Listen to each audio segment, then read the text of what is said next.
వాక్యాన్ని నాయన మా గుండెల్లో భద్రపరుచుకునే భాగ్యాన్ని మాకు అనుగ్రహిస్తారని, వీళ్ళందరూ వినగలిగే చెవులను, గ్రహించగలిగే మనస్సును ప్రసాదిస్తారని, ఈ కొద్దిపాటి ప్రార్థనని పాసన్నిధి చేర్చుకుంటారని త్వరలో రానయ్యన్న యేసుక్రీస్తుల వారి పుణ్యనామమున ప్రార్థించి వినయమతో వేడుకుంటున్నాం తండ్రి, ఆమేన్. ప్రియమైన దేవుని బిడ్డలందరికీ కూడా నా హృదయపూర్వకమైన వందనాలు. ప్రతి అంశాన్ని కూడా మనం నేర్చుకుంటున్నాం. మరి ముఖ్యంగా ఏం చేస్తున్నాం? నేర్చుకుంటున్నాం. ఈరోజు ఒక టాపిక్ రాజమండ్రిలో మాట్లాడాలి. ఈరోజు ఒక టాపిక్ ఏం చేశానంటే రాజమండ్రిలో మాట్లాడాలి. పబ్లిక్లో లేదా చర్చిలో లేదా ఎక్కడైనా సరే ఒక సేవకునిగా లేదా జ్ఞానం కలిగిన వాడిగా విగ్రహాల అర్పితమైనటువంటి ప్రసాదాలు తినమని నేను చెప్పొచ్చా? లేదు, విగ్రహాలకు అర్పితమైన ప్రసాదాలను మీ ఎదురుగుండా నేను తినేశాను, మీరు కూడా తినేయండి అని నేను మీ ఎదురు ప్రదర్శించవచ్చా? ఈ రెండు అంశాల మీద మనం ధ్యానిద్దాం.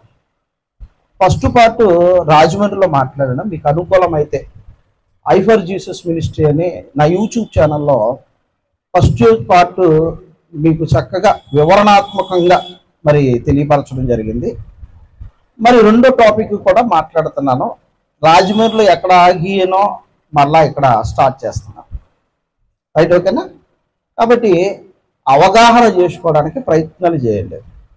ముందు యేసుక్రీస్తు ప్రభువు వారు ఆహార పదార్థాలు అనేవి ఏవైతే ఉన్నాయో, ఈ ఆహార పదార్థాలు వల్ల మనుషులు అపవిత్రులు అవ్వరు అన్న విషయాన్ని యేసుక్రీస్తు వారు స్పష్టంగా చెప్తున్నాడు.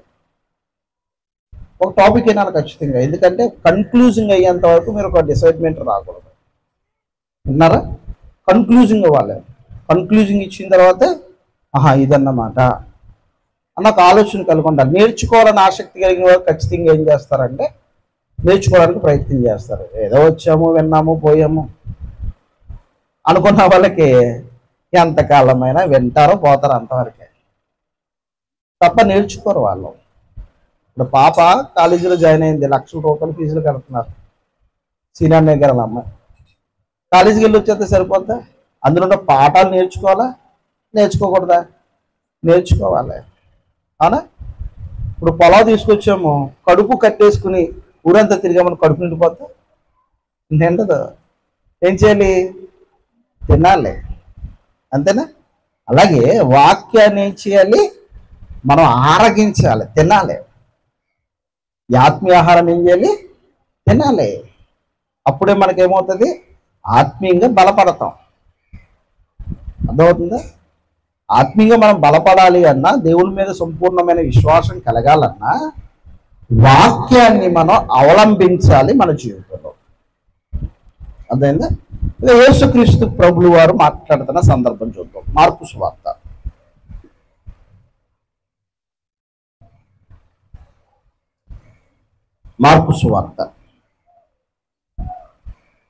7వ అధ్యాయము 14వ వచనాన్ని చూద్దాం. 7వ అధ్యాయము 14వ వచనం.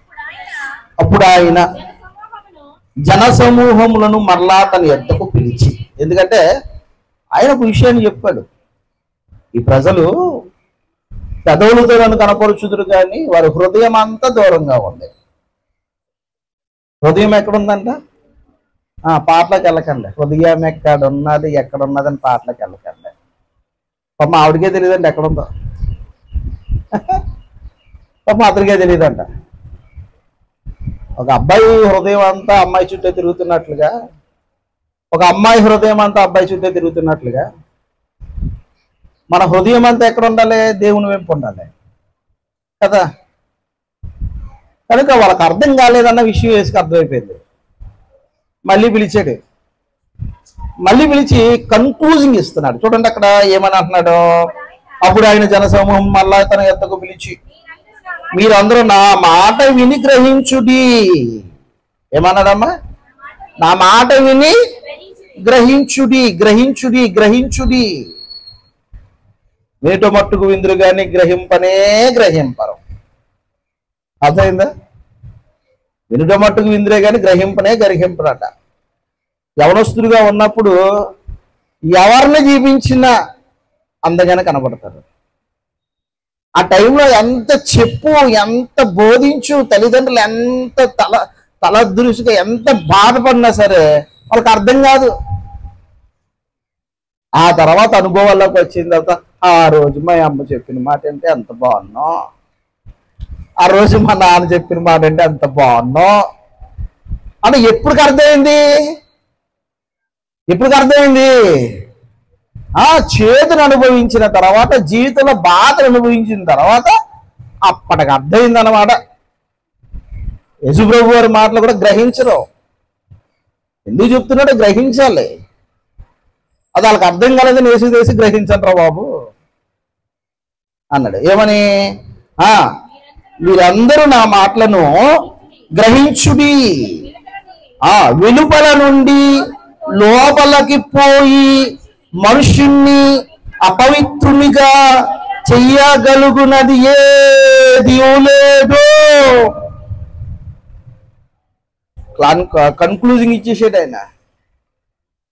వెలుపల నుండి మనిషి లోపలకు పోవునది ఏది, మనుషుని అపవిత్ర చెయ్యలేదు, ఏది లేదు. ప్రభా పులిహారం కూడా అపవిత్రపరచుదా ప్రభా? అపవిత్రపరచుదు. ఉండ్రాళ్ళు అపవిత్రపరచు ప్రభా? అపవిత్రపరచు. కొబ్బరికాయ అపవిత్రపరచుదా ప్రభా? అపవిత్రపరచదు. అంటుకొని ఉన్నాయి కదా ప్రభా, ఏమైనా అపవిత్రపరుస్తాయా ప్రభా? అపవిత్రపరచదు. ఇదేంటంటే పాస్టర్ గారు ఇలా మాట్లాడుతున్నారు అనుకోకండి, దాని కన్క్లూజింగ్ ఇస్తానని. అందుకనే ఏంటన్నారా? ఆహార పదార్థం ఏది మిమ్మల్ని అపవిత్రపరచదు. ఆహార పదార్థం ఏది మిమ్మల్ని అపవిత్రపరచదు. ఆహార పదార్థాలు ఏది తిన్నా నిన్ను అపవిత్రుడు అవ్వవు. అర్థమవుతుందా? ఇది నేను ఇస్తున్న క్లారిఫికేషన్ కాదు. అందుకనే మేము ఎప్పుడు మాట్లాడినా బైబుల్ టు బైబుల్. ఎవరితో మాట్లాడినా రిఫరెన్స్ కోడ్ చేసే మాట్లాడదాం. రిఫరెన్స్ లేకపోతే మేము మాట్లాడండి. యేసు చెప్పిన మాట మేము చెప్తున్నా. మనిషిని అపవిత్రపరిచినది ఏదియూ లేదు. అపవిత్రపరిచినది ఏదియూ లేదు. ఏమ్మా ఇంకొంచెం ముందుకు వెళ్ళాలంటే ఒకసారి ఎఫెసీయులకు రాసిన పత్రిక, గలతీయులకు రాసిన పత్రిక వెళ్దాం. గలతీయులకు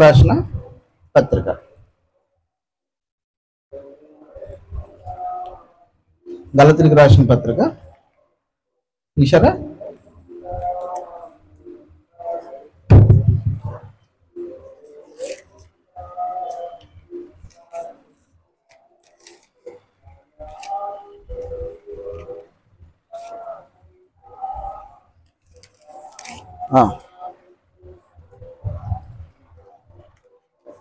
ఒక్క నిమిషం.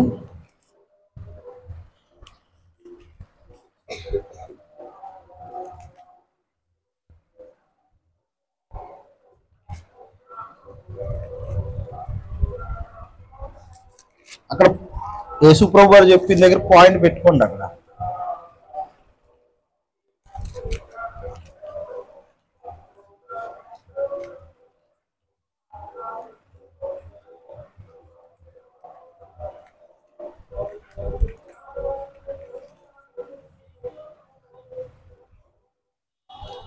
ఒక్క నిమిషం.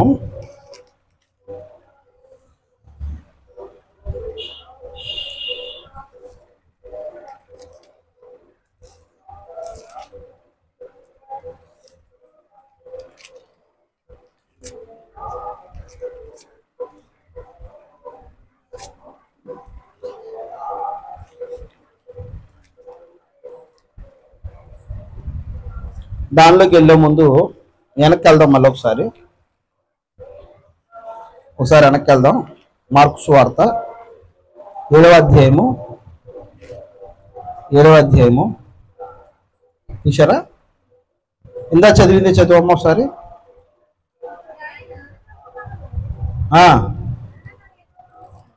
ఏదో పిలిచి, మీరందరూ నా మాట విని గ్రహించుడి, వెలుపల నుండి లోపలకు పోయి మనిషిని అపవిత్రపరుచున్నది ఏదీ లేదు. కానీ లోపల నుండి బయలు వెళ్ళినవే మనుషుణ్ణి అపవిత్రునిగా చెయ్యనని. వెలుపల నుండి బయటికి వెళ్ళేదేంటి, లోపల నుండి బయటకు వచ్చేదేంటి? వెలుపల నుండి బయటకు వెళ్ళేదేంటి, వెలుపల నుండి లోపలికి వెళ్ళేదేంటి, లోపల నుండి బయటకు వచ్చేదేంటి చెప్పగలరా? వెలుపల నుండి లోపలికి వెళ్ళేది ఆహార పదార్థాలు, అర్థమవుతుందా? భోజన పదార్థాలు నోటి ద్వారా మనం స్వీకరిస్తాం, కడుపులోకి వెళ్తుంది, శుభ్రంగా మన శక్తిని ఇస్తుంది, మనకు బలాన్ని ఇస్తుంది, మళ్ళీ నువ్వు శక్తివంతంగా నిలబడుతుంది. మన లోపల నుండి బయటకు వచ్చేదేంటి? లోపల నుండి బయటకు వచ్చేదేంటి? హృదయములో నుండి వచ్చేది. దానికోసం మాట్లాడుతున్నాడు. అదే మనిషిని అపవిత్రపరచును. ఆహార పదార్థాలు మనిషిని అపవిత్రపరచవు, కానీ లోపల నుండి బయటకు వచ్చేవే మనిషిని అపవిత్రపరచును అన్నాడు. ఇప్పుడు తిమోతికి రాసిన మొదటి పత్రిక 4వ అధ్యాయము 1వ వచనాన్ని చూద్దాం. 4వ అధ్యాయము 1వ వచనం. 4వ అధ్యాయము 1వ వచనం.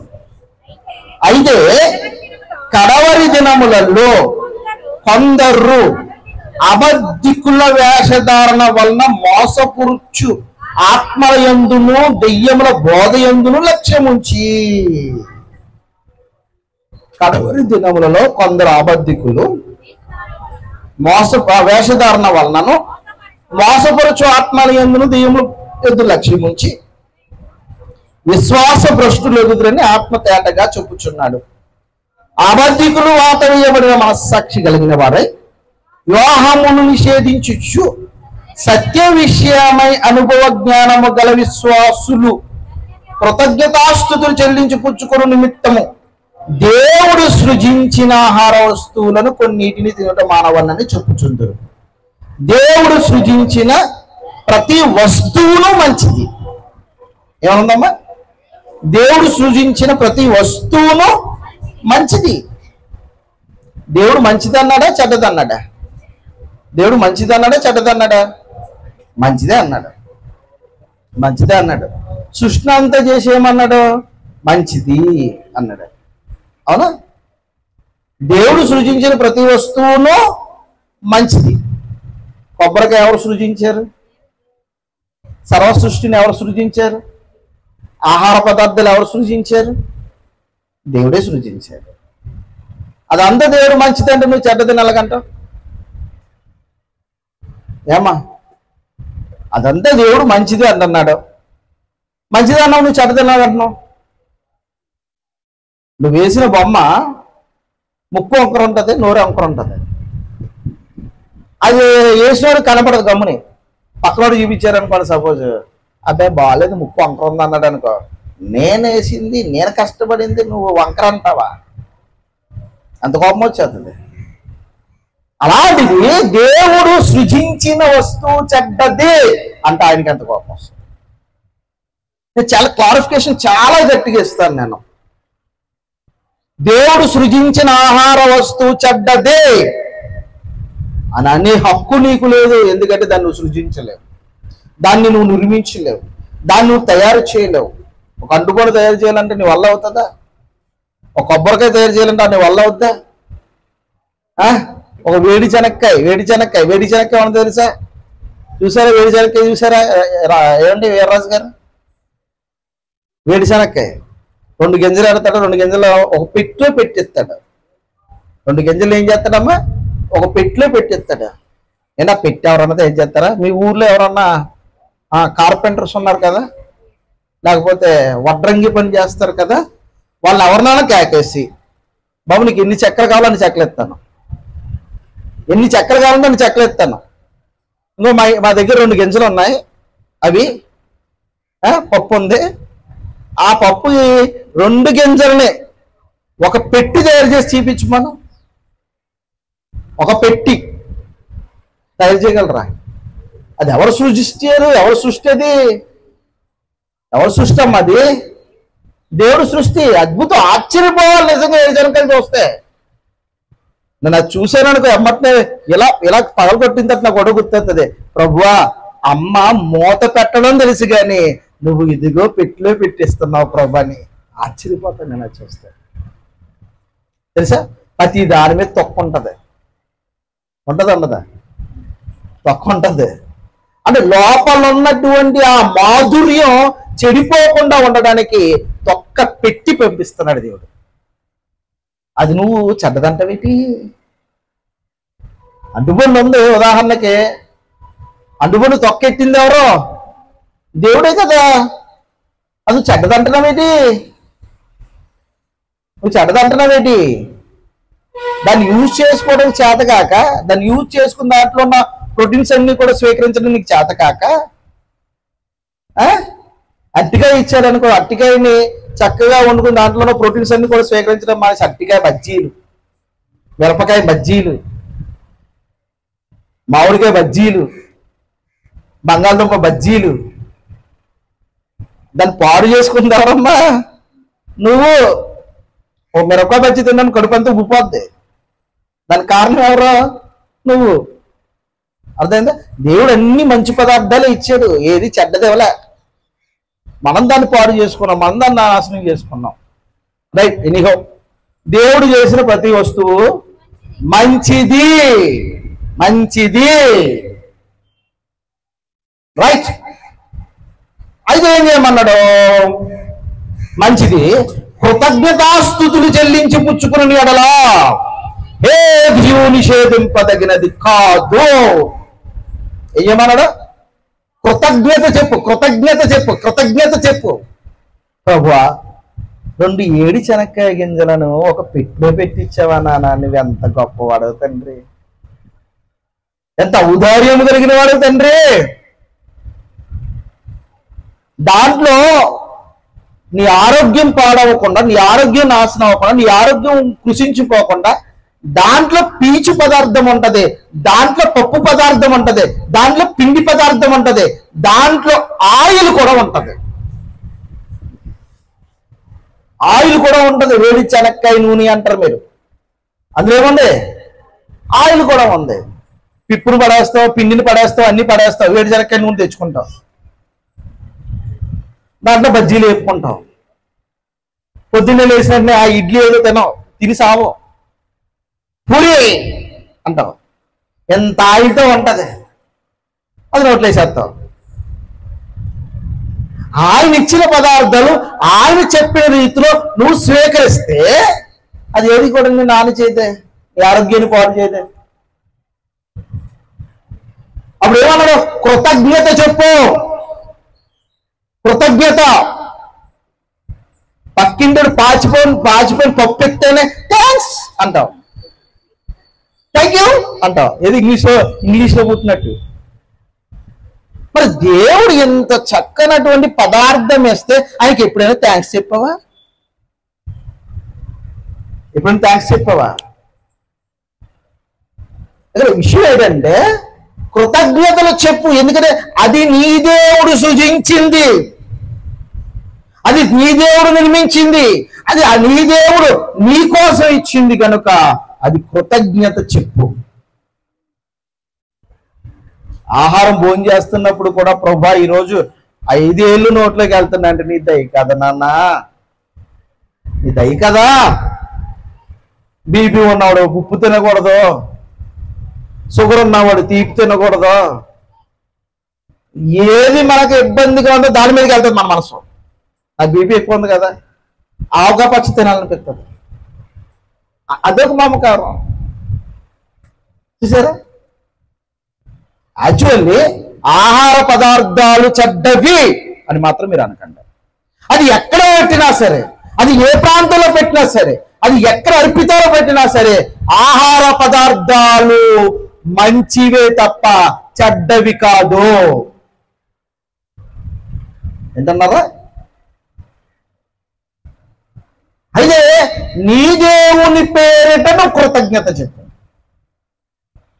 నీ దేవుని పేరిట నువ్వు కృతజ్ఞత చెప్పమని ఆహార పదార్థాలు చెడ్డవని మాత్రం నువ్వు అనొద్దు. యేసుప్రభు కూడా ఏమన్నాడా మత్తయి సువార్తలో 7వ అధ్యాయంలో అన్నాడా, వెలుపల నుండి లోపలికి పోవునది ఏది మనిషిని అపవిత్రపరచ జాలదు. అది ఈ శరీరానికి ప్రకృతికి సంబంధించినటువంటి ఆహారం. అది మనల్ని ఏది అపవిత్రపరచడం, ఏది అపవిత్రపరచడం అన్నారు. అర్థమవుతుందా మీకు? ఏమా ఏది అపవిత్రపరచదు. అవన్నీ కూడా మనకి ఆహార పదార్థంగానే స్వీకరించాలి. ఏది పరచదు కదా ప్రభు పాస్టర్ గారు. పప్పులు ఉన్నాయని గన్నేరు పప్పు కూడా అపవిత్రపరచగానే తినేకండి. దాని పర్పస్ వేరు, దాని యొక్క యూజ్ వేరు. అర్థమవుతుందమ్మా? కందిపప్పు ఉందండి, పెసరపప్పు ఉందండి, మినపప్పు ఉందండి, ఆ గన్నేరు పప్పు కూడా ఉందండి. ఆ గన్నేరు పప్పు కూడా తినేస్తానండి అపవిత్రపరచదని అన్న వాళ్ళు కూడా ఉన్నారు. కనుక మనిషిని అపవిత్రపరిచేది ఏది లేదు. కృతజ్ఞతాస్తుతులు చెల్లించి పుచ్చుకుని ఎడల ఏది నిషేధింపదగినది కాదు. రైట్, ఇక్కడ వరకు మీకు అర్థమైపోయినట్టుంది. ఇంకొరకు అర్థమైందా? నా తిప్పలు నాయి, నా బాధలు నాయి. అవునా? గుర్రాన్ని నీటి వరకు రప్పించగలను తప్ప దాంతో తాగించగలనా, పుటకేయించగలనా? అది దాని ఇష్టం. అలాగే మిమ్మల్ని వాక్యం వరకు రప్పించగలుగుతున్నాను. మీరు అర్థం చేసుకోవడం, గ్రహించడం అది మీ ఇష్టం. ఏంటంటే మా పాస్టర్ గారు చెప్పలేదండి, వాక్యం చెప్పలేదండి, అసలు చెప్పలేదండి అనకండి. నేను సమస్తం చెప్తున్నాను, అన్నీ చెప్తున్నాను, అబద్ధాలు చెప్పను నేను. అర్థమైందా? నా చిన్నప్పుడు కొత్తగా సంఘంలోకి చేరినప్పుడు నాకు ఎన్నో బైబిల్ డౌట్స్ వచ్చాయి.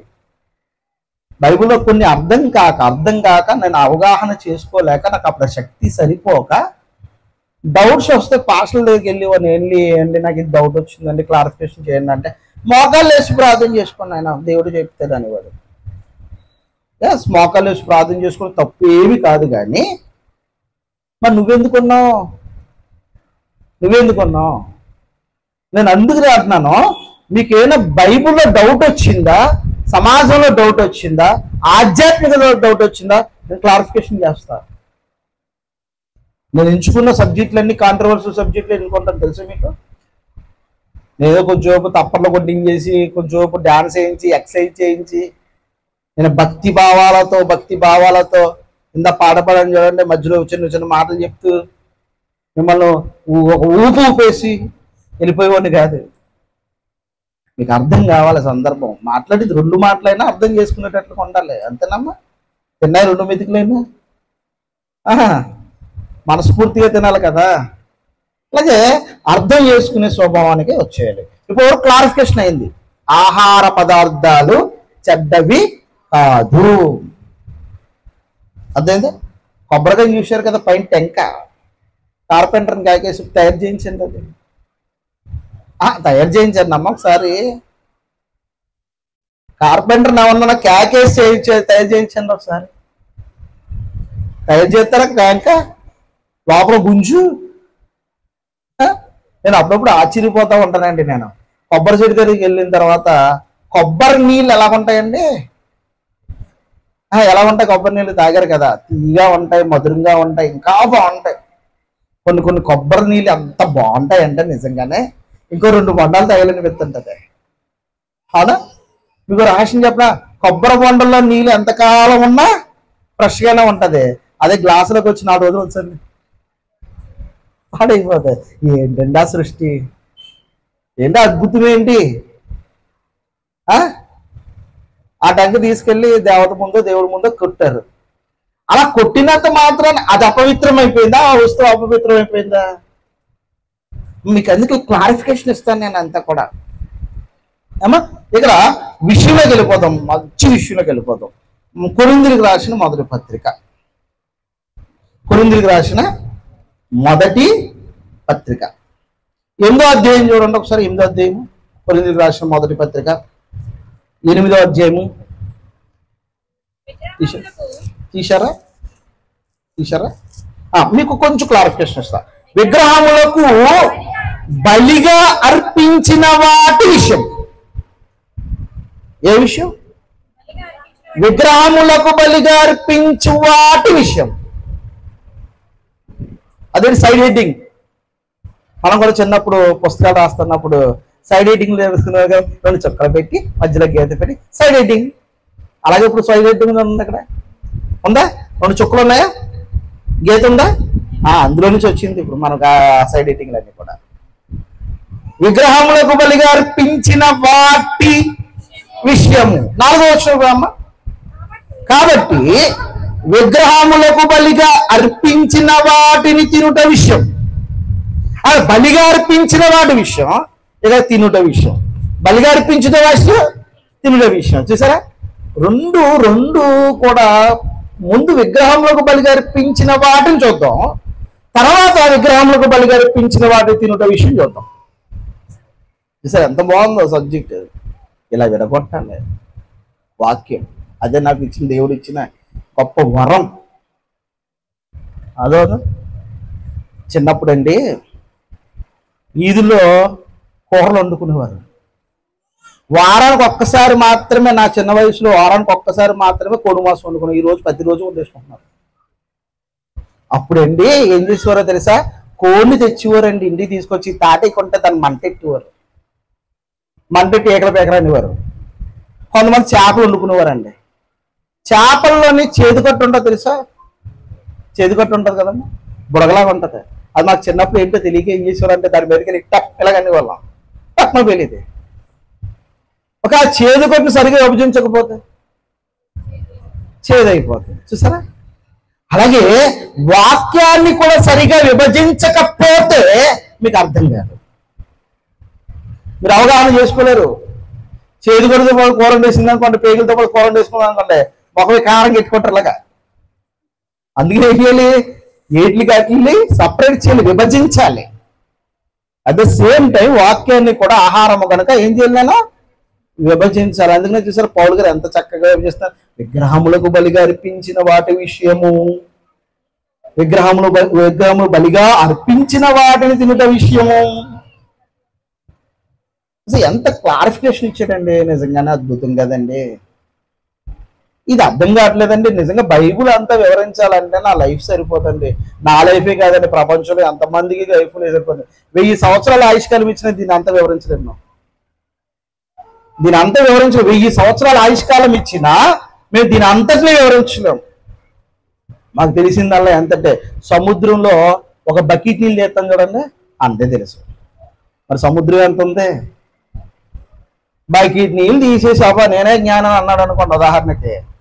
మరి కతిమంతా మనకి ఎంత అవసరమో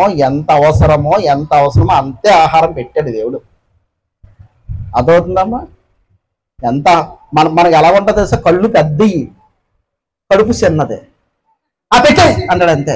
ఎంత అన్నం వేసాడు అనుకోండి, సపోజ్ 2 మెతుకులు కలిపేసి పక్కన పెడతాడు. ఎలా కడుపు తగ్గట్టుగా తినొచ్చు కదా అంటారా? మనం పరలోకం చేరడానికి ఏ వాక్యం అవసరమో ఆ వాక్యాన్ని దేవుడు ఇచ్చాడు. ఇదంతా మనం ధ్యానించలేము, ఇదంతా మనం చెప్పలేము. కానీ ఇవన్నీ మానేసి కథలు చెప్తారేటండి. మొన్న ఎవరోనండి ముసలి కథనే, ముసలినే ఏంటది పైన రేగ్గాయలు తింటుంటుంది కోతి. వాక్యం అంతా మానేసి కోతి కథనే ముసలి కథ చెప్తున్నారు. మాకు తెలీదా? అది కల్పనా కథలు అంటారండి. అసలు వాక్యం చెప్తేనే మన లైఫ్ సరిపోతుంది. ఎందాకన్నా నాకు 1000 సంవత్సరాలు ఇచ్చినా సరే నాకు లైఫ్ సరిపోదు. డైలీ చెప్పినా సరే, డైలీ ధ్యానిస్తున్నా సరే నా లైఫ్ సరిపోదు. బైబుల్లో ఉన్న విషయాలు ఒక 10 పేజీలు చదివి 10 పేజీలు వివరించడానికి కూడా నా లైఫ్ సరిపోదు. అంత మహాజ్ఞానం ఉంది బైబుల్లో. అంత అద్భుతమైన జ్ఞానం ఉంటే ఏంటంటే నేను చెప్పేది ఏంటండి అసలునే? చూడండి ఎంత చక్కగా మాట్లాడుతున్నాడో. క్లారిఫికేషన్ ఇస్తాను చూడండి ఒకసారి. విగ్రహములకు బలిగా అర్పించిన వాటి విషయము మనమందరము జ్ఞానము గలవారమని ఎరుగుదుము. ఆపండి. మనమందరము జ్ఞానము గలవారమని ఎరుగుదుము. జ్ఞానము పొంగింపజేయను గాని ప్రేమక్షేమాభివృద్ధిని కలగజేయను. ఇక్కడ ఒక మాట వేసాడు, మనం అందరం జ్ఞానము గలవారమని ఎరుగుదుము. మనం అందరం జ్ఞానము గలవారని ఎరుగుదు. మీలో జ్ఞానం ఉన్న వాళ్ళు ఎవరన్నా చేతులు ఎత్తండి.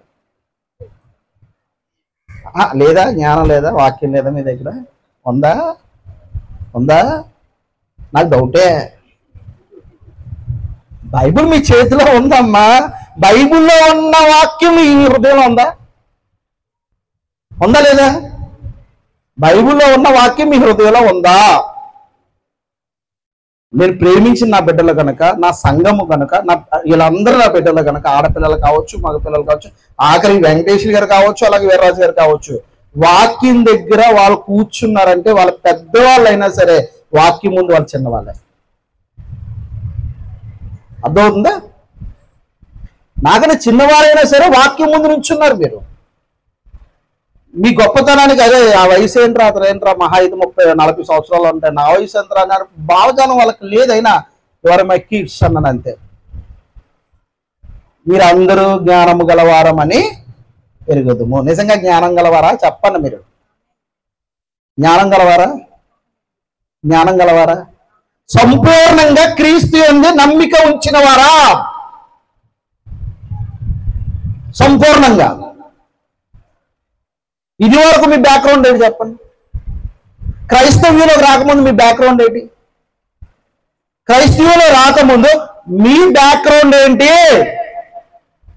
మీరు విగ్రహాలను ఆరాధించలేదా? అయ్యప్ప మాలు లేయలేదా? భవానీ మాలు లేయలేదా?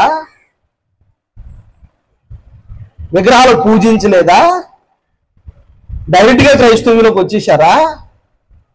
మీ అమ్మ మీ నాన్న క్రైస్తవులైనా మీరు యుక్త వయసుకు వచ్చిన తర్వాత బాప్తీసం తీసుకుంటేనే క్రైస్తవులు అవుతారు. మీ బ్యాక్గ్రౌండ్ ఏంటి అసలు చెప్పండి.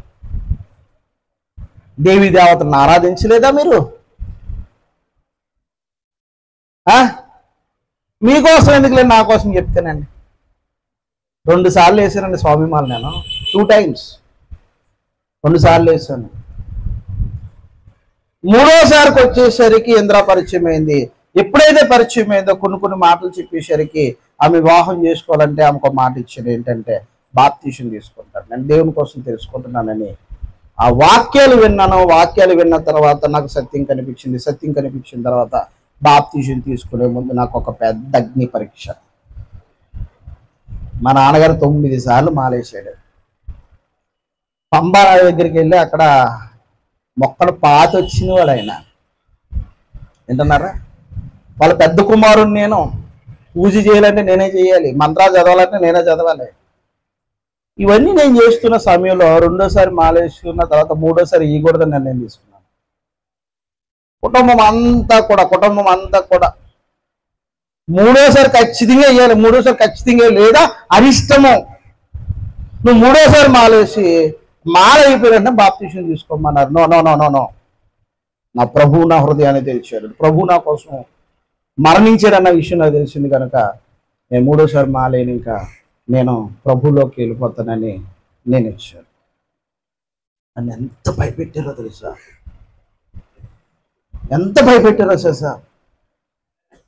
అరిష్టం అన్నాడు. కానీ నా మనసు బలహీనం అవలేదు.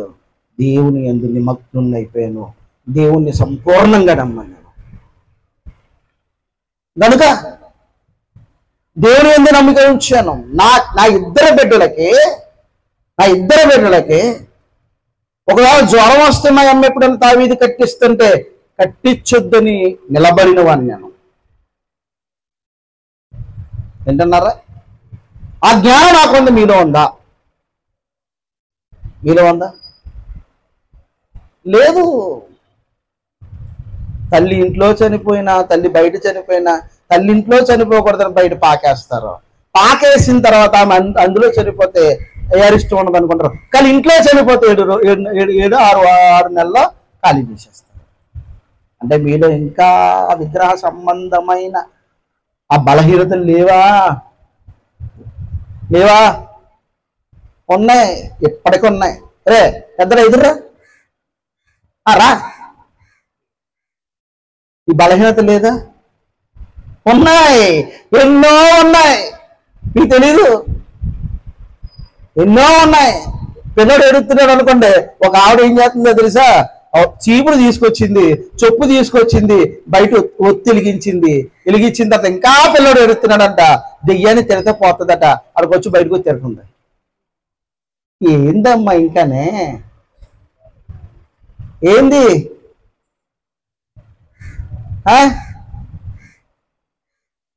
గౌరీపట్నం గుండు కొట్టించుకున్నావా? లోపల కొట్టించుకోలే? ఇంకా ఉన్నాయా? నేను అన్ని విషయాలు మాట్లాడుతున్నా. ఇప్పుడు నిర్గమకాండలో ఏమన్నారంటే, పైన ఆకాశం అందు కానీ, కింద భూమి ఎందు కానీ, భూమి కింద ఉన్నటువంటి రేల ఎందు కానీ దేని ఎందును ఏ రూపము చేసుకోవద్దు అని దేవుడు అన్నాడు. యేసుక్రీస్తు ప్రభులు వారు కూడా తన రూపాన్ని చూపించలేదు. ఆ రోజు గ్రీసు దేశస్తులు వస్తాయి. మరి యేసుప్రభు బొమ్మను ఎందుకు అనుకుంటున్నారు? అది విగ్రహారాధన కాదా? మరియమ్మ విగ్రహం పెట్టుకుంటున్నారు, మరి విగ్రహారాధన కాదా? ఆయన ముఖం మీరు చూసారా? లేదే. మరి ఇలాంటి బలహీనతలు ఉన్నాయా లేదా? మీరు సంపూర్ణ క్రైస్తవులు కాదు, న్యూట్రల్. కానీ మీరు తిన్నంగా ఉండాలన్నా ఇంట్లో వాళ్ళు తిన్నంగా ఉన్నారు. ఉన్నతారా? కొన్నేది. ఎవరైనా చనిపోయారు అనుకోండి, ఉదాహరణకి మామూలుగా చనిపోయారు అనుకోండి, తూర్పు వైపు తీసుకెళ్ళకూడదు, పడమ వైపు తీసుకెళ్ళాలి, అలా తిరిగి తీసుకెళ్ళాలి. అలా వెళ్ళిపోతారు, మీరేసే తిరగాలి. కానీ ఏంది ఇది?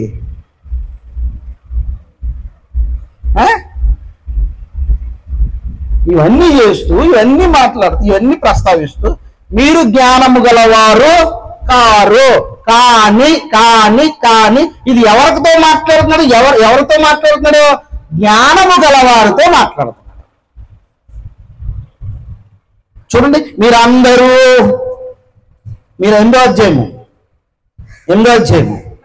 మనమందరము జ్ఞానము గలవారమని ఎరుగుదుము.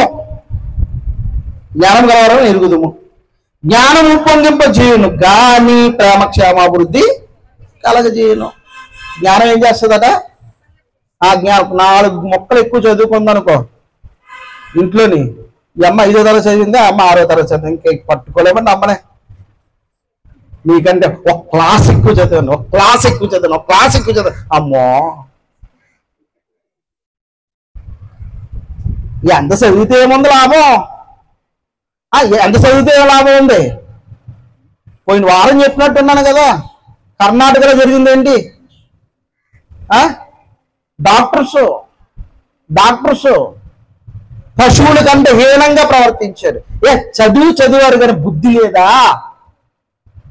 పశువు కన్నా నీచంగా ప్రవర్తించారా? బుద్ధి లేదా?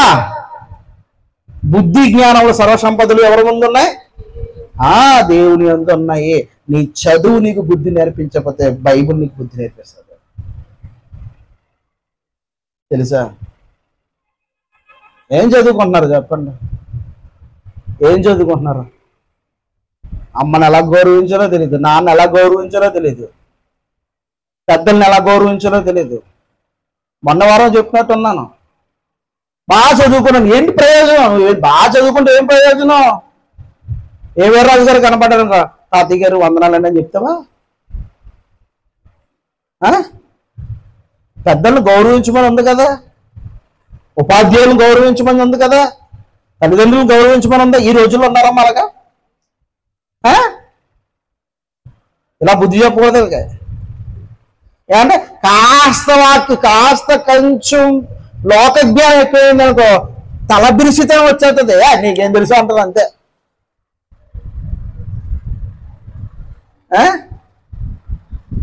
తన్ను తాను తగ్గించుకున్నవాడు హెచ్చించబడతాడు, తన్ను తాను హెచ్చించుకున్నవాడు తగ్గింపబడతాడు. సూత్రం తెలుసా? ఎస్. ఇప్పుడు జ్ఞానం ఏం చేస్తుందరా? ఉప్పొంగింపజేస్తుందరా. ఇప్పుడు నాకు వాక్యం ఉంది, నాలో జ్ఞానం ఉంది, నేను ఉప్పొంగిపోయాను అనుకో, దేవుడు అని చేస్తాడు అలాగే. ఏం చేస్తాడు? నాకు అన్నీ తెలుసు అన్నావు అనుకో, అక్కడ అక్కడ ఎంత చక్కని మాట అంటాడు చూడండి. నాకు అన్నీ తెలుసు అన్నవాడు ఏం మాట్లాడుతాను చూడండి. ఒకడు తనకేమైనాను తెలుసునని ఒకడు తనకేమైనా తెలియననుకొని ఉంటే తాను తెలుసుకున్నట్లు ఇంకను ఏమీ తెలుసుకున్న వాడు కాడు. ఏమన్నాడు? ఇంకను ఏమీ తెలుసుకున్న వాడు కాడు. మళ్ళీ ఫస్ట్ నుంచి స్టార్ట్ చేయాలి. నేనండి డిగ్రీ అండి అన్నావు అనుకో, మళ్ళీ 0 క్లాస్ నుంచి స్టార్ట్ చేయాలమ్మా. నువ్వు నాకు తెలుసు అనక నువ్వు ఏం తెలుసు నీకు? అది జ్ఞానము గలవారికి కోటింగ్ ఇస్తాను అలాంటికి. మీకు కదమ్మా, మీకు ఎందుకంటే మీరు అందరూ జ్ఞానం గలవారేటి, నాకు ఇస్తున్నారు కోటింగ్ ఎందుకని? అదే అది ఎవరితో చెప్తున్నాడు? నాతో మాట్లాడుతున్న సందర్భం, మీతో మాట్లాడుతున్న సందర్భం కాదు. అది సంఘంతో మాట్లాడుతున్న సందర్భం కాదు. సంఘం అందరూ జ్ఞానవంతులు కాదు. కొంతమంది బలహీనులు ఉంటారు, కొంతమంది బలహీనమైన మనస్సు కలిగిన వారు ఉంటారు. అర్థమవుతుందా? ఈ బలహీనమైన మనస్సు కలిగిన వారు ఏం చేస్తారంటే కృంగిపోతారు. వాళ్ళు ఏమవుతారు? కృంగిపోతారు.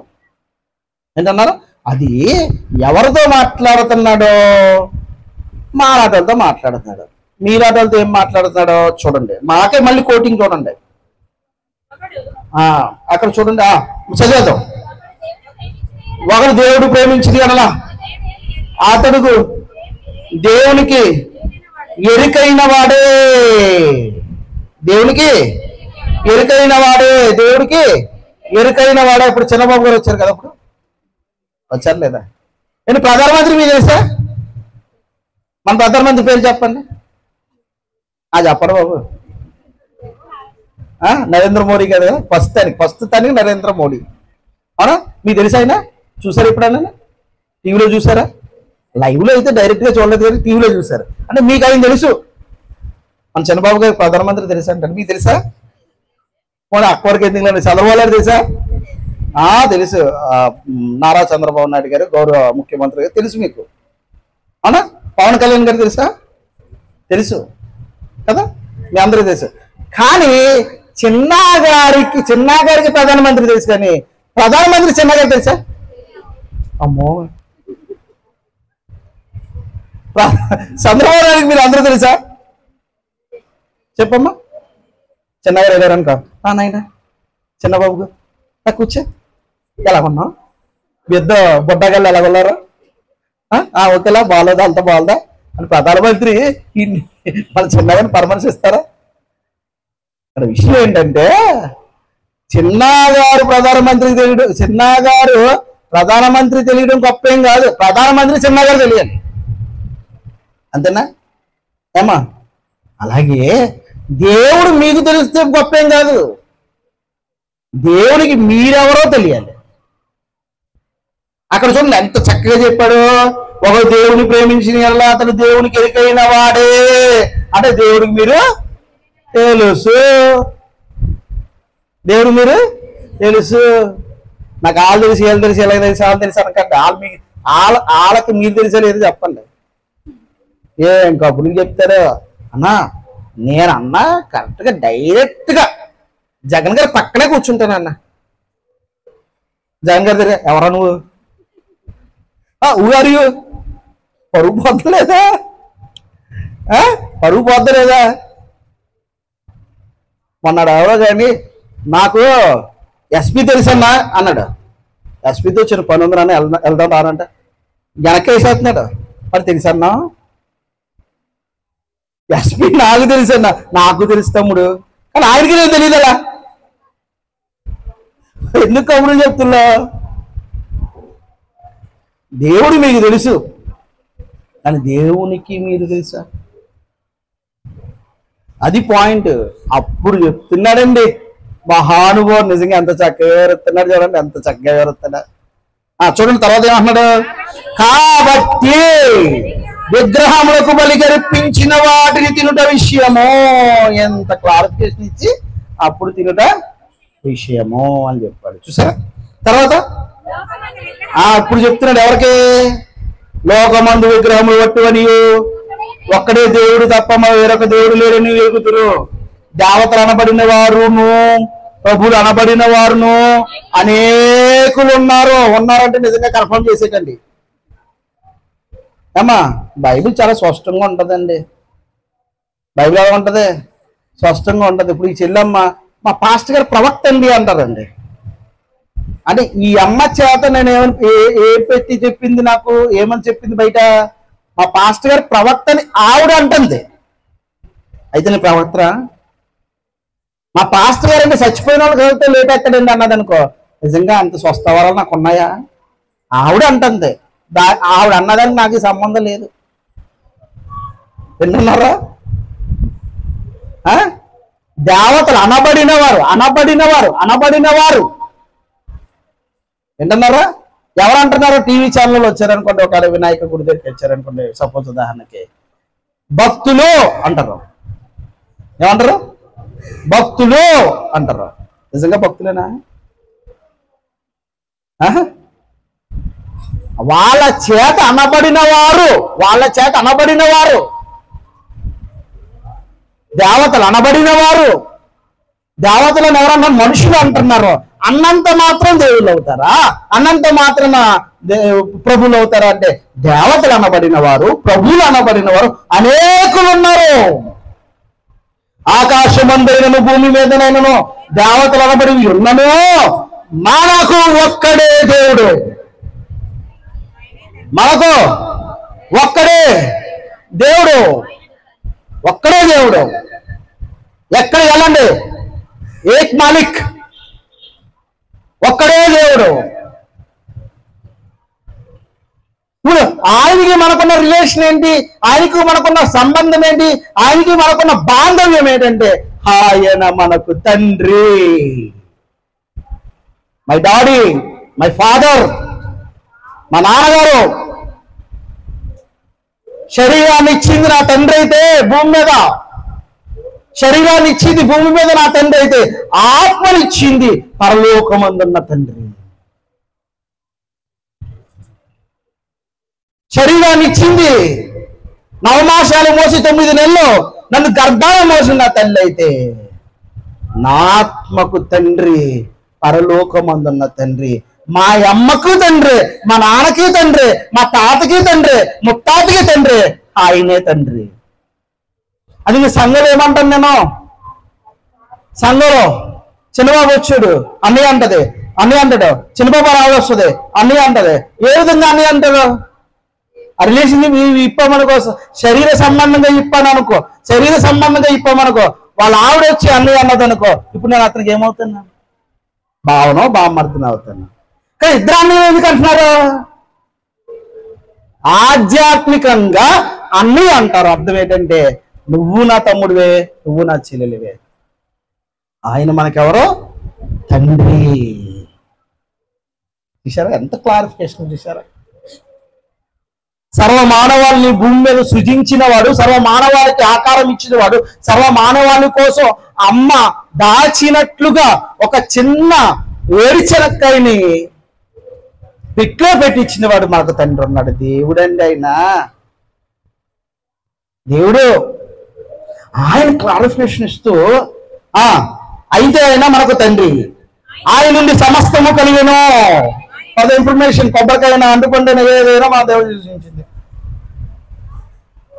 ఆయన మనకు తండ్రి, ఆయన నుండి సమస్తము కలిగను, ఆయన నిమిత్తం మనం ఉన్నాము. For kind information. ఆయన నిమిత్తం మనం ఉన్నాం. ఆయన నిమిత్తం మనం అందరూ మాట్లాడతారు సరే. ఆయన నిమిత్తం మనం ఉన్నాం. టీవీ మనం కొనుక్కున్నాం. టీవీ మన నిమిత్తం ఉందా? టీవీ నిమిత్తం మనం ఉన్నామా? అడుగుతున్నా. టీవీ మన నిమిత్తం కొనుక్కున్నామా? టీవీ నిమిత్తం మనం ఉన్నామా? కొన్ని వాషింగ్ మిషన్ అండి, మన నిమిత్తం కొనుక్కున్నామా? వాషింగ్ మిషన్ నిమిత్తం మనం ఉన్నామా? మన నిమిత్తం కదా అది. నువ్వు బట్టలు వేస్తే అది ఉతికి పెట్టాలి. ఏ రోజు టీ ఇవ్వవు.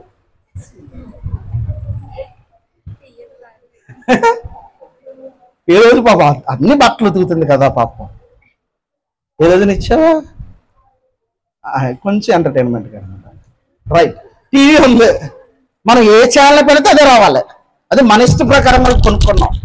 దాని ఇష్ట ప్రకారంగా మనం ఏదైనా గబ్బర్ సింగ్ సినిమా పెట్టామనుకో, పందుల పెంపకం వస్తుంది అనుకో. ఏమండి? మరో సినిమా పెట్టామనుకో, తర్వాత మేకల పెంపకం వస్తుంది అనుకో. మరో సినిమా పెట్టామనుకో, పందుకొక్కుల పెంపకం వస్తుంది అనుకో. ఏం చేస్తావు? నేను ఎన్ని చాలా చెప్పాడే వస్తుందనేసి టీవీ తీసుకొచ్చి భయపడగొట్టేస్తాం. అవునా కదా? ఎందుకు? మన నిమిత్తం అది ఉంది తప్ప దాని నిమిత్తం మనం లేదు. ఇది బాగా అర్థమైందమ్మా నీకు? అర్థమైందా? మరి టీవీని తయారు చేసిన వాడు టీవీ మన నిమిత్తం ఉండాలనుకున్నప్పుడు మానవుణ్ణి తయారు చేసుకున్నవాడు మరి ఆయన నిమిత్తమే కదా మనం ఉన్నాం. ఆయన నిమిత్తమే ఉన్నాం. ఇప్పుడు 2 పాయింట్కి మరి ఆయన నిమిత్తమే నువ్వు ఉంటా. ఆదివారం ఎన్నిసార్లు వస్తున్నానా చర్చికి? అడగకూడదండి పాస్టర్ గారు, అలాగే అడగకూడదండి. వాడు ఇంకా బుడ్డడు ఎంతే అంటాడు. ఎవరు ఎక్కడికి వెళ్ళాం? ఇష్టం. ఏంటో నీ ఇష్టం? నా ఇష్టం వచ్చి తిరుగుతాను. ఏం చెప్పారు చెప్ప అంటాడు. ఏం చేస్తా? అందుకే పెంచుతున్నాడు. ఆయన నిమిత్తం మనమున్నాం. ఆయన నిమిత్తం మనమున్నామన్న సంగతి మర్చిపోయి నీ అంతటి నువ్వు స్వార్థపరుడుగా బతుకుతున్నావు కనుక ఈరోజు ప్రళయాలకు కారణం చూసారా? ఆయన నిమిత్తం మనమున్నాము. మరియు మనకు ప్రభువు ఒక్కడే, ఆయన యేసుక్రీస్తు. ఆయన ద్వారా సమస్తము కలిగెను, మనము ఆయన ద్వారా కలిగిన వారము. అయితే అందరి యందు ఈ జ్ఞానము లేదు. అందరి యందు ఈ జ్ఞానము లేదు. కొందరు ఇది వరకు క్రైస్తవులో రాకముందు మన బ్యాక్గ్రౌండ్ ఏంటంటే నీ పేర్లు ఏంటని అడుగుతున్నారు. ఇప్పుడు అడుగుతున్నారా? నా పేరు క్రైస్తవులోకి వచ్చిన, క్రైస్తవులో రాకముందు కూడా ఒకటే పేరు. నా పేరేంటో తెలుసా మీకు? అసలు పేరు తెలుసా? నా పేరు తెలుసా మీకు? తెలుసా? అసలు ఏం పేరు నాన్న? వెరీ గుడ్, తమ్ముడు బాగా చెప్పాడు. నా పేరేంటో తెలుసా? పాముల వీర వెంకట బాల గంగాధర్ తిలక్. తెలుసా మీకు? తెలీదు. నాని అన్న పేరే వచ్చేది. అవునా? బాప్తీసం తీసుకున్న ముందు ఓ పేరు, బాప్తీసం తీసుకున్న తర్వాత ఓ పేరు లేదు నాకు. ఎందుకు అలా పెట్టుకోలేదంటే నేను పేరు మార్చుకోను. నా పేరు కాదు మార్పు కావాల్సింది, నా తీరు మారాలి, నా బ్రతుకు మారాలి. ప్రభులో రాకముందు నేను ఒకలాగుండి ప్రభులోకి వచ్చిన తర్వాత అలాగుంటే నా ప్రభుకు మహిమ జరగదు. ప్రభులో రాకముందు నేను త్రాగుబోతు అనే పేరు నాకుంటే ప్రభులోకి వచ్చిన తర్వాత నా పేరు మారాలి, నా బతుకు మారాలి. అయ్యో అనవసరంగా మనం తాగుబోతున్నారా అన్ని. ప్రభులోకి వచ్చిన తర్వాత వాడు అన్ని వదిలిపెట్టారు రావాడు అని అనుకోవాలి. బాప్తీసం తీసుకున్న తర్వాత ఏం చేస్తారు? అంతకుముందు పేరేంటి? వీర వెంకట సత్యనారాయణ లేదా భ్రమరాంబిక వాడి పేరు. ప్రభువుకి వచ్చిన తర్వాత సారమ్మ, మరి అమ్మ యేసు. రాజమండ్రిలో యేసు ఉన్నాడు మాకు తెలుసు, కోరి మార్కెట్ దగ్గర. అలా ఆవిడ తలకర కేసు వెళ్ళిపోయి పోలీస్ స్టేషన్కి వెళ్ళి నా పేరు యేసు రాసుకో కేసు అన్నాడట. అసలు బతుకు మారిందా? ఎందుకయ్యా నీతిమంతుల పేర్లు పెట్టుకుని ఆ పేరు కలంగా తీసుకొస్తారు చెప్పండి మీరు. ఒక ఆయన పేరు దావీదండి. పేరేంటి? దావీదు. అది అంటే పుట్టుక క్రైస్తవులు ఏమంటాడండి? పుట్టుక క్రైస్తవులు అట. ఎవరో పుట్టుకతో క్రైస్తవులు ఉంటారు తెలుసా? క్రైస్తవుల తల్లిదండ్రులకు పుట్టినంత మాత్రం నువ్వు క్రైస్తవుడని ఎలాగనుకుంటున్నావు నువ్వు? నీకు యుక్త వయసు వచ్చిన తర్వాత, మంచి చెడ్లు తెలుసుకున్న తర్వాత, యేసును స్వరక్షకుడికి అంగీకరించి బాప్తీసం తీసుకున్న తర్వాత నువ్వు క్రైస్తవుడు అవుతావు. అర్థమవుతున్న పేర్లు మార్చుకుంటారు దౌర్భాగ్యులు. కానీ యేసుని పేరు పెట్టుకుంటారు కానీ యేసులా బతకరు. మేరీని పేరు పెట్టుకుంటారు, మేరీలా బతకరు. ఎస్తేరుని పేరు పెట్టుకుంటారు, ఎస్తేరుగా బతకరు. ఆ డేవిడ్ అన్నాడట,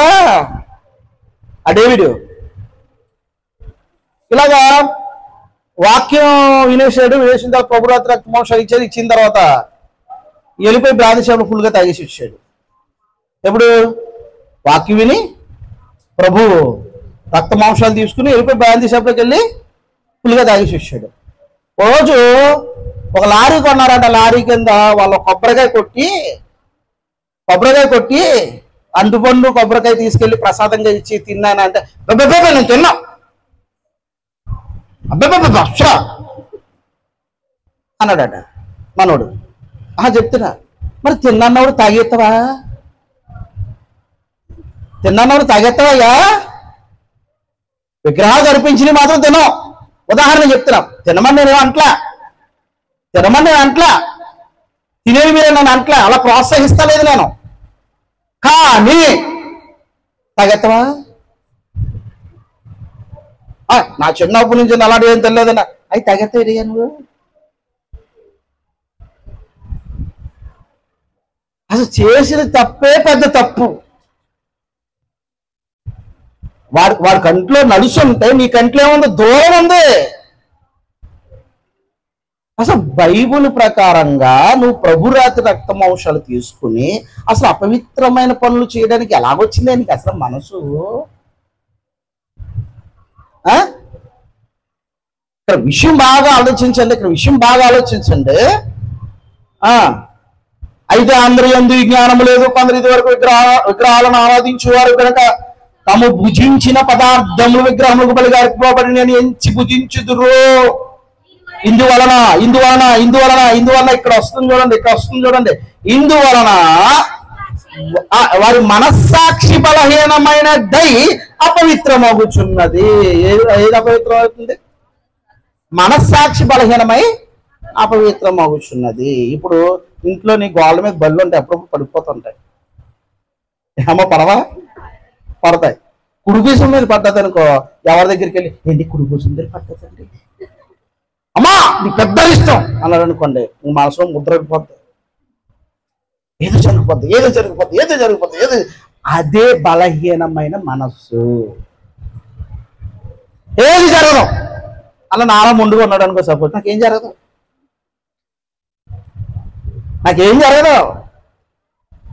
అర్థమవుతుందా? ఇప్పుడు బయటికి వెళ్తున్నాం, ఎవరో కావిడ ఎదురొచ్చింది. అమ్మో ఇవిడు వచ్చేసిందా తెలసారావిడి, అయ్యి బాబో ఇవాళ ఎలాగో పెద్దది ఏదో అయిపోతుందని అలా అనుమానంతో వెళ్ళాం అనుకో, సైకిల్ గేర్ పడ్డది అనుకో, అయ్యి బాబా అందుకే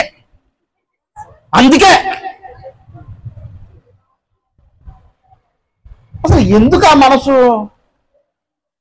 దేనికి ఆ బలహీనమైన మనస్సు?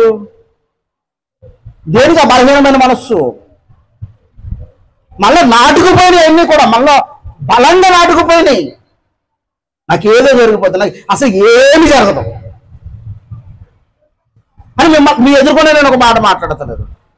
నా విషయం చెప్తున్నా, మీరు ఎందుకంటే అంత జ్ఞానం గలవారు కాదు. నా విషయం చెప్తున్నా. నన్ను చూసి మీరు ఎవరో చెడిపోవద్దు, నన్ను చూసి మీరు ఎవరో కూడా తెగించద్దు, నన్ను చూసి మీరు ఎవరో కూడా తెగించడానికి ప్రయత్నం చేయకండి. ఇద్దరు అబ్బాయిలు వెళ్తున్నారు మా సంఘంలోనే, ఒకడేమో బాప్తీసం తీసుకున్నవాడు, ఒకడు బాప్తీసం తీసుకునేవాడు. వాక్యం వింటున్నారు. వెళ్తున్న సమయం ఏమైందంటే బయట నిమ్మకాయని ఎండి మిరపకాయలు రెండుని పెడితే ఆ నిమ్మకాయ దొక్కేసాడు అంటాడు. అమ్మో ఏదైపోద్ది అంటే ఇంట్లో వాళ్ళు అన్నారట, వెనకాదర దెయ్యం వచ్చేస్తుంది అన్నారు. అక్కడ ఏం చేసాడో తెలుసా? యేసు ప్రభు బొమ్మ తీసుకొచ్చి బెడ్షీట్ అది కప్పులు కొనుక్కున్నాడు.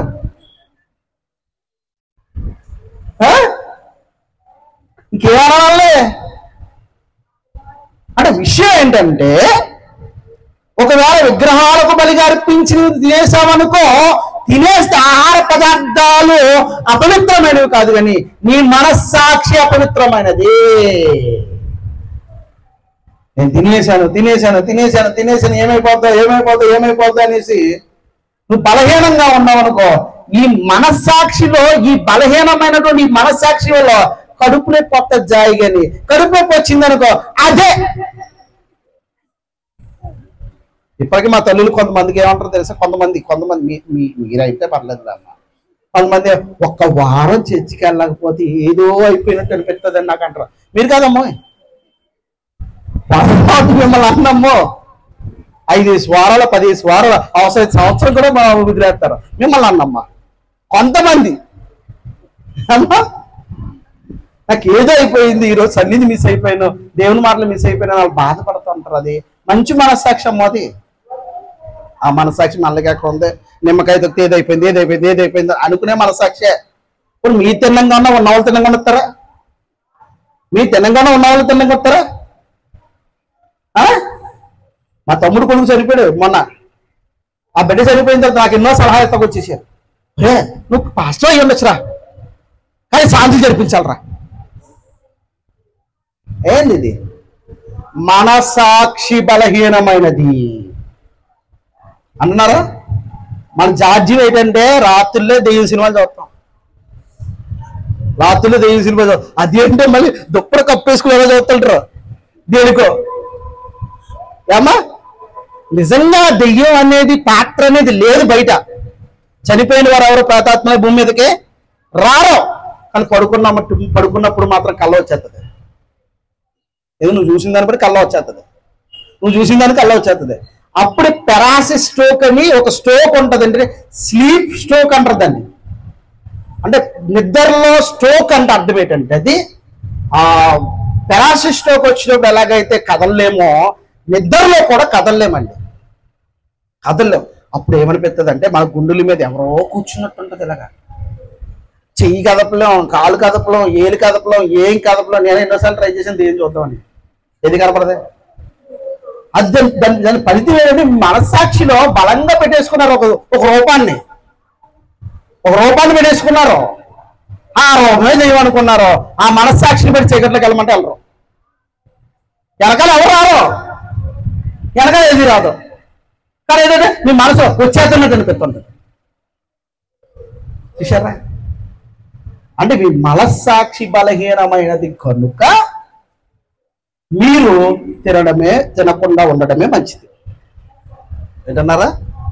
ఒకవేళ అడిగారు అనుకో, ఏమో మీరు పెడతారు కదా, రొట్టె పెడతారు కదా, కేక్ పెడతారు కదా, కేక్ పెడుతున్నప్పుడు మేము తింటున్నాం కదా, మరి మేము పెట్టినప్పుడు మీరు ఎందుకు తినరు అంటే ఒక మాట అన్నాడు. ఏంటంటే అయ్యప్ప మాల వేస్తారు కదా, భవానీ మాల వేస్తారు కదా, ఇలా వేస్తున్నప్పుడు వాళ్ళు తీసుకొచ్చి కోడి మాంసం తిను, మేక మాంసం తిన బలవంతం చేస్తారా మీరు ఎప్పుడన్నా? నీసు తింటారా? వాళ్ళు నిష్ఠలో ఉన్నారు. నువ్వు వచ్చి ఈ కోడి మాంసం తిను, మేక మాంసం తిను అన్నావు అనుకో, తప్పు. అలాగే జీవితాంతం నీ మనస్సాక్షిని బట్టి నిష్ఠలో ఉన్నావు కనుక నిన్ను వాళ్ళ బలవంతం చేయడం కూడా తప్పు. ఏంటన్నారా? నేను బలవంతం చేయడం కూడా తప్పు. చూడండి ఎంత చక్కని వివరణ, చూడండి నిజంగా అద్భుతమైన వివరణ. చూడండి ఏమన్నాడు? భోజనమును బట్టి దేవుని ఎదుట మనము మెప్పు పొందము. ప్రభా చూసావా నాకు ఎంత విశ్వాసం ఉందో, లోకంలో విగ్రహాన్ని వట్టివనియో అందులో ఏమీ లేదని నమ్మని ప్రభా, నేను తెలియదు ప్రభా, సబాష్ బిడ్డ అంటాడా? నేను తినేశాను ప్రభా, వెరీ గుడ్ అంటాడా? క్లీజ్గా చెప్పేమని భోజనం బట్టి ఏమవుందమ్మా? భోజనం బట్టి దేవుని ఎదుట మనము మెప్పు పొందము.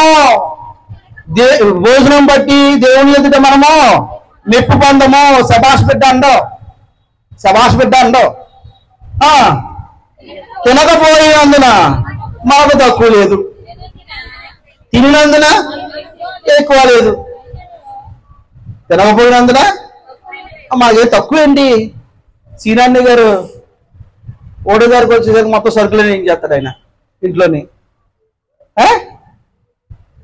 సరుకులని ఏం చేస్తాడు? తిన్నంత మాత్రాన మీకు ఏమైనా ఇంట్లో బియ్యమైనా తరిగిపోతాయి? తినందునంత మాత్రాన ఎక్కువేం కాదు. అయితే తక్కువ లేదు, తినందున మనకు ఎక్కువ లేదు. అయినను మీకు కలిగి ఉన్న ఈ స్వాతంత్రము వలన బలహీనులకు అభ్యంతరము కలగకుండా చూచుకోండి. ఏముంది? స్వేచ్ఛ ఇచ్చాను. అలాగని సంఘం అందరి ముందు నేను లడ్డూలు తీసుకొచ్చి ఇది తిరుపతి లడ్డు అంటే తినేసాను అనుకో, సపోజ్ మీరేం చేస్తారు? మా పాస్టర్ గారే తినేశారు, అమ్మో ఎంత జ్ఞానం గలవాడే తినేశాడు అని మీరేం చేస్తారు? ఆ చిన్నితల్లో ఎవరో మొత్తం తినేస్తారు. తినేసిన తర్వాత ఇంటికి వెళ్ళిన తర్వాత ఏం చేస్తారు? అమ్మో తినేసాను, అమ్మో తినేసాను, అమ్మో తినేసే సుభాషం ఏమవుతుందంటావా? నువ్వు ఎందుకంటా ఏమన్నా వద్దంటావా? చూసారా మనస్సాక్షి బలహీనం అంత చక్కగా చెప్తున్నాడు చూసారా. అంటే నేను పబ్లిక్ గా మీ ఎదుట నేను తినకూడదు, తినమని కూడా చెప్పకూడదు, నువ్వు తిను అని చెప్పకూడదు. ఇంకా మంచి మంచి మాటలు చెప్తాను. ఇంకా క్రైస్తవ జనాంగములో, క్రైస్తవ సమాజముల్లో ఎన్ని మాటలు ఉన్నాయో తెలుసా, ఎన్ని అభ్యంతరాలు ఉన్నాయో తెలుసా? పాస్టర్ గారు దినం భోజనాలు తినొచ్చా? దినం భోజనాలు తినొచ్చా? తినొచ్చండి. తినకూడదా? అమ్మో నేను తినేసానండి బాబు. కొంతమంది తినరు తెలుసా. మరి క్రైస్తవులు ఎవరైనా చనిపోయారనుకో, పిట్లో పెట్టిన తర్వాత వాళ్ళకు కూడా అదే ఓదార్పు కూడిక అనేది, లేకపోతే ఏంటది ఆదరణ కూడికని పెడతారు. మరి అవి తినొచ్చా? అవి తినవాలే కదా, అవి తినవే కదా అమ్మా, అవి తినవే కదమ్మా. అలా కాదు పాస్టర్ గారు, ఇంకో మాట్లాడితే చెప్పండి. మా ఇంటి పక్కనండి ఒక ఆవిడండి, హిందూరాలండి, ఆవిడ పెళ్లి చెప్పిందండి, మరి వెళ్ళొచ్చండి. మరి మీ బంధువుల్లో పెళ్లికి వెళ్తలేదు మీరు? అది విగ్రహవాదికులైనా బంధువులు పెళ్లికి వెళ్తలేదమ్మా? లేదా ఎవరైనా వచ్చి అమ్మా ఇదిగో కార్డు ఇదిగమ్మా పలానా రోజునమ్మా అదమ్మా ఇదమ్మా అని చెప్పి విగ్రహాలు ఇంటి మీద అని ఎవరికి ఎలా ఉంటుంది పొజిషన్? ఆ పొజిషన్ చెప్పండి అసలు. ఇప్పుడు మనస్సాక్షి ప్రాముఖ్యమైనది. మనస్సాక్షి ఏంటి ప్రాముఖ్యమైనది. మా ఇంటికాడ టిఫిన్ సెంటర్ ఒకటి ఉంటుందండి. వాడు మందకుంటే ఏం చేస్తాడంటే చిన్న ఇడ్లీ వేస్తాడు, మళ్ళీ పెద్ద ఇడ్లీ ఎంత ఇడ్లీ 4 ఇడ్లీ వేసి తర్వాత తీయోటి దేవుని పటం ముందు ఎడతాడు. అంటే అది విగ్రహాలకు అర్పించినటువంటి ఇడ్లీ. అవునా కదా. ఆ తర్వాత గంట పోయిన తర్వాత రోడ్డు మీదకి వచ్చి ఇంటూ మార్కులు ఎడతాడు ఇలాగా. ఆ తర్వాత టిఫిన్ కడతాడు. ఇప్పుడు ఇంతకీ ఆ హోటల్లో టిఫిన్ తినొచ్చా తినకూడదా? అలా పెట్టినట్టు కూడా నీకు తెలియదు. తినొచ్చా తినకూడదా? చెప్పండి అమ్మా, తినొచ్చా? మరి విగ్రహాలు అర్పించినాయి కదా, ఆ అర్పించినటువంటి వ్యక్తి కదా అతను కూడా టిఫిన్ తినకూడదా? బోర్డు అలా అనుకుంటే దసరాకు పంట కోస్తారు. వాళ్ళు ఏం చేస్తారు? కోడి పెట్టని బలిగెత్తారు. అంటే బలిగా ఇచ్చి ముందు ఆ దేవుడికి ఎట్టి ఇప్పుడు మనకు కడతారు. అబ్బాయి తినకూడదండి. కిరాణా కొట్లో కూడా సామాన్లు అన్నీ అలాగే ఉంటాయి, అవి కూడా తినకూడదండి. వెళ్తుంటా వాడు మాత్రం పుష్కలంగా ఉంటుంది గడ్డి, అది కూడా పొరపాటున ఏ మేకలో కోళ్ళు బలిచ్చో అది తినకూడదు. అది కూడా ఉందండి, చాలా మంచిదండి బైబుల్. ఏ విచారణ చేయక కటికవాణి అంగడిలో నిరభ్యంతరంగా తినే అన్నాడు. చూసారా? టోటల్గా చెప్పాలంటే తినకూడదు అని నేను చెప్పాలి. అంతేనా? తినకూడదనే చెప్పాలి ఖచ్చితంగా. ఎందుకు అలా చెప్పాలంటే నా వలన మీరు పాడైపోకూడదు, నా వలన మీ మనస్సాక్షి బలహీనమైపోకూడదు. చూడండి అక్కడ ఏమంటున్నాడు? అభ్యంతరము కలగకుండా చూచుకునుడి. యారగ జ్ఞానం గల నీవు విగ్రహములు యందు భోజన పంక్తిని కూర్చుండగా ఒకరు చూచిన ఎడల బలహీనమైన మనస్సాక్షి గల అతడు విగ్రహములకు బలియబడిన పదార్థము తినుటకు ధైర్యము తెచ్చుకుండు కదా. అందువలన ఎవని కొరకు క్రీస్తు చనిపోయినో ఆ బలహీనుడైన ఆ నీ సహోదరుడు నీ జ్ఞానమును బట్టి నశించును. టోటల్గా డైలాగ్ చెప్పాలి ఏంటంటే ఎక్కడ తగ్గాలో అక్కడ తగ్గాలి అబ్బాయి, ఎక్కడ తగ్గాలో అక్కడ తగ్గాలి. అర్థమైంది? ఎక్కడ తగ్గాలో అక్కడ తగ్గాలి. నాకు జ్ఞానం ఉంది కదా అనేసి నేను చేసేస్తాను అంటూ కుదరదు అబ్బాయి. చూడండి ఏమన్నాడు?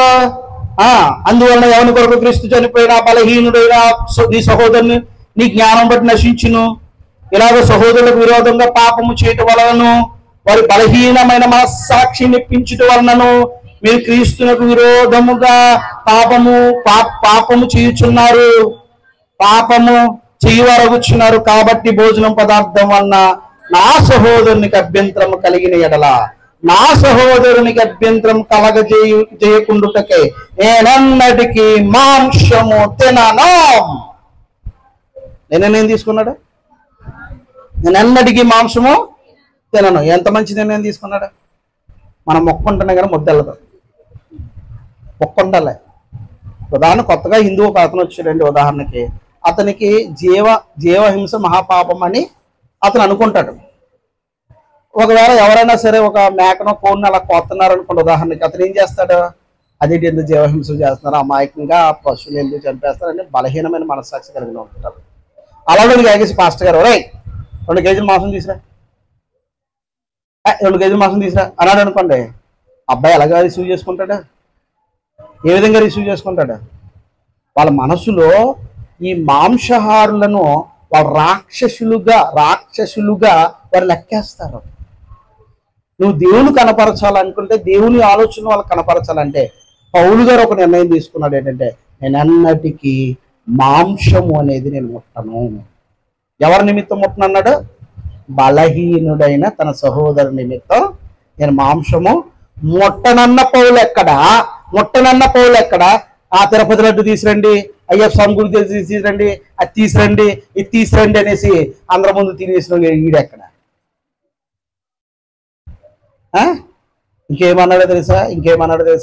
ఒకవేళ నువ్వు ఒక్కడే ఉన్నావు అనుకో, సపోజ్ వాళ్ళు తీసుకొచ్చి అక్కడ పెట్టారనుకో, సపోజ్ నీకు పెట్టారనుకో, నువ్వు తినేస్తున్నావు అనుకో ఉదాహరణకి, అప్పుడు బలహీనమైనటువంటి ఒక సహోదరుడు వచ్చి, అయ్యో ఇది విగ్రహాలు కనిపించింది, పాస్టర్ గారు తింటున్నారట అంటే, తమ్ముడు సారీ నాన్న, నాకు తెలియక తినేసాను నాన్న, ఏమనుకోక నాయన, నాకు తెలియక తినేసాను తమ్ముడు, ఏమనుకోక నాయన, అయ్యో ఇది విగ్రహాలు కనిపించింది, నాకు తెలియదు నాయన అని ఎమ్మట్నే అతని నిమిత్తం తిన్నమ్మా నేను అన్నాడు. నీ జ్ఞానం కలవాలన్నా ఎవ్వరు లేరా, ఎవ్వరు చూడలేదా? చూడకపోతే తినే ఏమైంది? తినే ఏమైంది ఇప్పుడు? కానీ బలహీనుడు, ఇప్పుడు నానిబాబు వచ్చాడు, బలహీనుడు అవుతున్నా అతను ఎదుర్కొని నేను తింటున్నాను అనుకో, అనే ఇది ఏంటనుకుంటున్నా విగ్రహాలు కనిపించింది అని అనుకో, సారీ తమ్ముడు, ఏమనుకోక తమ్ముడు, ప్లీజ్ తమ్ముడు, నువ్వు మాత్రం నాకు తినక తమ్ముడు, నేను ఏదో తెలివి తినేసాను తమ్ముడు, ఏమనుకోక తమ్ముడు, అదేటన్నా వాళ్ళు విగ్రహాలు కనిపించింది అని చెప్పిచ్చారు కదా, సారీ తమ్ముడు. ఏమైపోద్ది? అతని ముందు నేనేమైనా చులకన అయిపోతానా? అతని ముందు నేనేమైనా జ్ఞానానికి హీనుని అయిపోతా? అయితే అయిపో, కానీ అతను రక్షించుకో. అది బైబిల్ చెప్పిన వివరణ. అంటే తినొచ్చా తినకూడదా?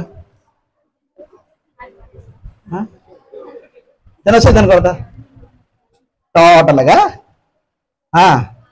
తినడం మానేయడమే మంచిది.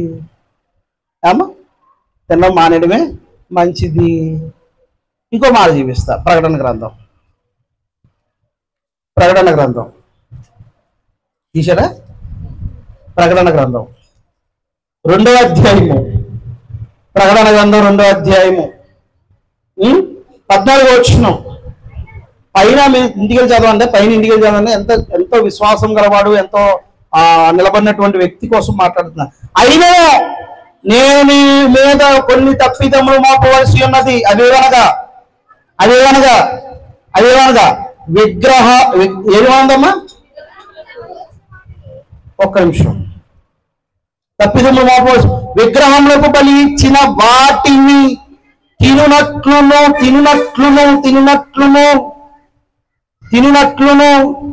ఆ రెండో పదంలో వేస్తే మీకు అర్థమవుతుంది. తిన్నట్లును, జాగ్రత్తము చేయనట్లును, జాగ్రత్తము చేయనట్లు ఇశ్రాయేలీయులను ఊరియొద్దవలని బిలామునకు నేర్పిన బారాకు నేర్పిన బిలాము బోధన అనుసరించు వారు మీలో ఉన్నారు అన్నాడు. చూడండి, వినండి, జాగ్రత్త. జాగ్రత్తము చేయనట్లును అంటే అర్థం చెప్తానండి. రాజమండ్రిలో పాస్టర్ గారు నాకు బాగా తెలుసు. ఆయన పేరు చాలా మంచి పేరు, మంచి సంఘం ఉంది. ఇంచుమించు సంఘం ఎలా ఉంటుందంటే 300-400 సంఘం వస్తారు. ఈ దౌర్భాగ్యుడికి ఏం చేశాడంటే, ఈ పాస్టర్ గారు, నేను ఎదుర్కొన్నాను అతను, నేను ఇలాంటివి ఎదుర్కొంటాను నేను కొన్ని విషయాల్లో. సాటిలైట్ సిటీలో కూడా ఓ సంఘం ఉంది, తెలుసు నాకు అతను. అయితే అతను ఒక అనాథగా ఇంటికి వచ్చిందట. అనాథగా ఇంటికి వస్తే, సరే బాబు నువ్వు అనాథగా ఉన్నావు కదా, ఏదో విధంగా ప్రాబ్లంలో ఉన్నావు కదా అని జాగ్రత్తగా బైబిల్ ట్రైనింగ్ పంపించిన తర్వాత అతనికి వాళ్ళ ఇంటినే సంఘంగా మలిచి సంఘం నడుపుకోమని ఇచ్చాడట. సంఘం నడుపుకోమని ఇచ్చేసరికి ఆ నడుపుకున్న వ్యక్తికి కొన్ని రోజులు పోయిన తర్వాత ఏం చేశాడట, పాపం పెళ్లి చేశాడట. 2 పిల్లలు కన్నాడట. అతను కన్న తర్వాత కొన్ని రోజులు పోయిన తర్వాత ఎవరైతే అతనికి సహకరించాడో, ఎవరైతే అతను ఇల్లు ఇచ్చి సంఘాన్ని పెట్టాడో, ఎవరైతే సంఘాన్ని సమకూర్చి పెట్టాడో ఆ పాస్టర్ గారు అమ్మాయి మీద కన్నేసాడట. పాస్టర్ గారు కదా, ఆ సంఘ పెద్ద అమ్మాయి మీద కన్నేసాడట. కన్నేసేసరికి పాస్టర్ గారు మాత్రం దేవుళ్ళే నమ్ముతున్నారట. పాస్టర్ గారు అంటే దేవుడు, ఆయన ఏ తప్పు చేయడు, ఏ పొరపాటు చేయడు, ఏ అన్యాయం చేయడు, ఏ అక్రమం చేయడు. అతను ఆఖరికి ఆ పిల్ల, ఆడపిల్ల, ఆ పాప తండ్రికి చెప్పుకోలేకపోతుంది, తల్లికి చెప్పుకోలేకపోతుంది. ప్రార్థనలు అని చెప్పి సాయంత్రం మాటలు కాకి అసభ్యంగా ప్రవర్తిస్తుంటే చెప్పుకోలేకపోతుంది ఆ పిల్ల. ఈ విషయం నా దగ్గరికి వచ్చింది. అన్నా ఒకసారి పిల్లలని అంటే, ఏం లేదు నాన్న, ఒకసారి వీడియో ఆన్ చేసుకునే అతను ఏంటి అసభ్యకరమైన పనులు చేస్తానంటే, అలా కాదన్న పిల్లలు ఎందుకంటే, లేదు నన్ను అప్రూవ్ చేయాలి నాన్న. బయటపెట్టామన్నీ కూడా. దౌర్భాగ్యుడా, దుర్మార్గుడా, ఒక సేవకుడికి ఏం పని రని అడిగాం. లాలాచెరులో పాస్టర్ గారు ఉన్నారు, చెప్పారు కదా, పెద్ద సంఘం. అతను కూడా వాక్యం చెబుతూ ఆ సంఘములో ఉన్న ఒక అమాయకురాల్ని వశపరుచుకున్నాడు పాస్టర్ గారు. ఇలా వశపరుచుకోవడం వలన ఏమైందంటే, అతని దగ్గర ఉన్న శిష్యుడు కూడా మరొక స్త్రీతో అదే పని కొనసాగిస్తున్నాడు. ఒకసారి ఈ విషయం పాస్టర్ గారి దగ్గరికి వచ్చింది. పాస్టర్ గారి దగ్గరికి వచ్చేసరికి పాస్టర్ గారు, ఒరే తప్పు కదరా, అలా చేయకూడదు కదరా అంటే, నువ్వు చేస్తుందేంటి,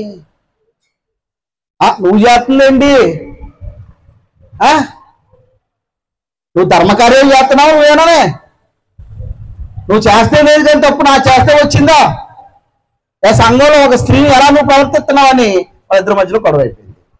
ఏంటన్నారా అంటే, జారత్వము జరుగునట్లు అంటే నీ వలన మరొకరు పాడైపోయి